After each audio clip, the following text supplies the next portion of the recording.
बैठे हुए हैं उन्हीं के साथ वाले। तो अपने को क्या गेन करना है ये सबसे पहले बहुत जरूरी है।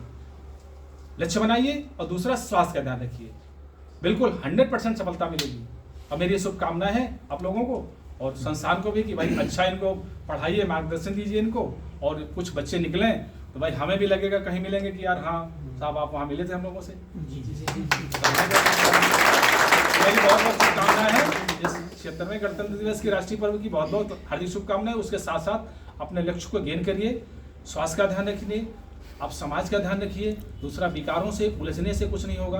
देखो लड़ाई झगड़ा से क्या होगा आपको मालूम है, कानूनी प्रक्रिया में आप फंस जाओगे, आपका समय बर्बाद होगा, आपका पैसा बर्बाद होगा, आपके 4 रिश्तेदार बर्बाद होंगे, जेल जाओगे। तो इसलिए कभी भी कोई कह रहा है तो छोटी सी बात को सुन लीजिए, कोई बात नहीं जी, उससे कोई हमारा कभी ईगो को अपने हाथ नहीं करना चाहिए कि नहीं साला इसने कैसे कह दिया। क्योंकि देखो adolescence is the period of stress storm.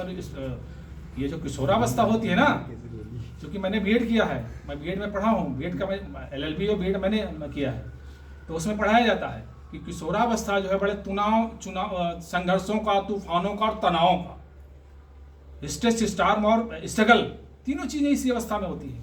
और ये लाइफ की बहुत एक गोल्डन पीरियड होता है। इस अवस्था को जिसने अपने आप को संभाल लिया, मैच्योर कर लिया, वो एक बहुत ही सुंदर नागरिक बनेगा, चाहे वो समाज सेवा में रहे, चाहे राजनीतिक परिवेश में जाए, चाहे वो बिजनेसमैन बने।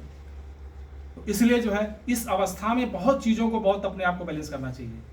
कभी नहीं उलझना चाहिए कि जाके साले को किसी से टकरा गए, जाके साले को किसी जाके सुल्फा मारना शुरू कर दिया, जाके साले को किसी पार्टी में जा रहा है, ला यार पियो